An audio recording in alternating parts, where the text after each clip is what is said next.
सावन मास के शुक्ल पक्ष की तृतीया तिथि को हरियाली तीज मनाई जाती है। इस दिन महिलाएं अपने पति की लंबी उम्र और अखंड सौभाग्य के लिए मां पार्वती और भोलेनाथ की पूजा करती हैं। एक बार भोलेनाथ ने माता पार्वती को उनके पुनर्जन्म के बाद याद दिलाने के लिए तीज की कथा सुनाई थी। भगवान शिव ने कथा सुनाते हुए कहा, पार्वती, तुम मुझे पति के रूप में पाना चाहती थी, जिसके लिए तुमने हिमालय पर्वत पर कठोर तप किया। तुमने सर्दी, गर्मी, बरसात आदि सभी कष्टों को सहा। इसे देखकर तुम्हारे पिता बेहद दुखी थे। एक बार भगवान विष्णु के कहने पर देवर्षि नारद तुम्हारे घर गए और उन्होंने तुम्हारे पिता से कहा कि विष्णु भगवान आपकी पुत्री से विवाह करना चाहते हैं, आपकी क्या राय है? ये सुनकर पर्वतराज बेहद खुश हुए और वो अपनी पुत्री का विवाह भगवान विष्णु के साथ करवाने के लिए तैयार हो गए।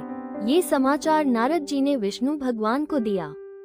लेकिन जब ये बात तुम्हें पता चली तो तुम नाराज हो गई, क्योंकि तुमने मेरे लिए घोर तप किया था और तुम मुझे मन ही मन अपना पति मान चुकी थी। ये बात तुमने अपनी सहेली को बताई, तब उसने तुम्हारी मदद करने के लिए तुम्हें एक घने वन में छुपा दिया।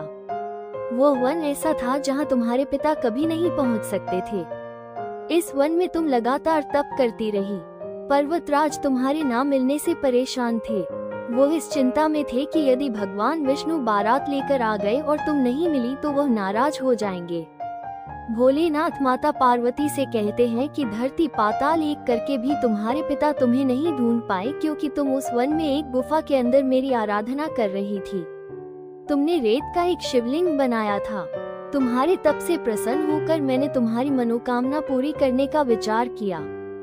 इस बीच तुम्हारे पिता तुम्हें खोजते हुए गुफा में पहुंच गए। तुम्हें वहां देखकर पर्वतराज बेहद खुश हुए।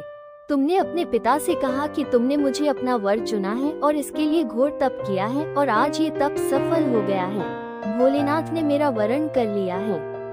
अगर आप मेरा विवाह शिव जी से करने को तैयार हैं तो मैं आपके साथ चलूंगी। ये सुनकर पर्वतराज तुम्हारा विवाह मुझसे करने को तैयार हो गए। इसके बाद उन्होंने विधि विधान से हमारा विवाह संपन्न कराया।